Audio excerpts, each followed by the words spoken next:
Цю історію мені переказала моя прабабуся Шафіка. А історія така. Після того, як український гетьман Пилип Орлик уклав з козаками конституцію, наказавши, аби Україна дружила і товаришувала з Кримським ханством, тоді у наших степах оселилися славні козаки і зажили мирним життям. Вони мешкали на хуторах між кочовиками-ногайцями та кримцями. Ловили рибу в морі та річках, сіль добували в лиманах, сіяли жито і пшеницю під Хаджибеєм. Також на березі лиману жили єдисанські татари, коліно племені Ногайського, що осіло на території сучасної Одещини і Миколаївщини у межиріччі Південного Бугу і Дністра.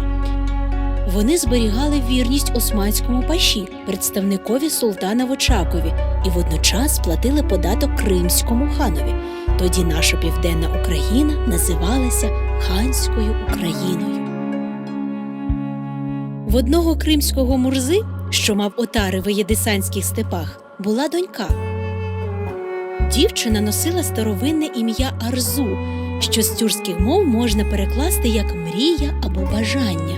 Вона була закохана в гонорового українського шляхтича, десятника з Царичанської сотні Макара Компанійця. Він був парубком жвавим, сміливим і кримського мурзи не боявся. Вирішив хлопець посвататись і просити руки його доньки. Одного ранку зібрався Макар у дорогу, сів на коня і помчав до мурзи у татарське стійбище, що стояло тоді на місці сучасної Северинівки. Розповів шляхтич про своє бажання, але мурза, звісно, одразу відмовив хлопцеві. Самовпевнений сановник не знав, що Макар здаватися не звик, і був готовий досягнути своєї мети, незважаючи на будь-які перешкоди. «Козацькому роду нема переводу», – подумав хлопець, і вирішив звернутися особисто до дівчини. Він поклявся, що зробить усе, аби бути разом з Арзу. Якби дівчина мала можливість, утекла б з парубком хоч на край світу. Розуміючи це, Макар розробив план. Перевдягнувся шляхтич в татарське вбрання, знову приїхав до мурзи і під виглядом слуги потрапив до покоїв дівчини. Козак запропонував Арзу втекти разом з ним на Січ, а потім до Києва. Дівчина оцінила вчинок відчайдушного шляхтича і тієї ж ночі разом з ним покинула батьківські володіння. Розлючений мурза одразу послав своїх слуг за втікачами, наказавши їм негайно повернути доньку, а компанійця покарати.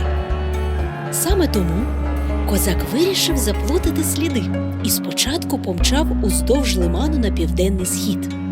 Кочовики на своїх швидких степових конях уміло рухалися по слідах, але наздогнати хлопця і дівчину вже не могли. На березі Куяльника натрапили слуги на їхніх коней. Але й це ще не все.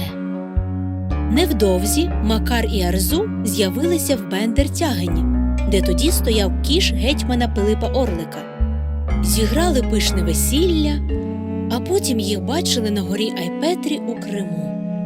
Хто зна, можливо, там вони й оселилися між горами і морем і зажили щасливим життям.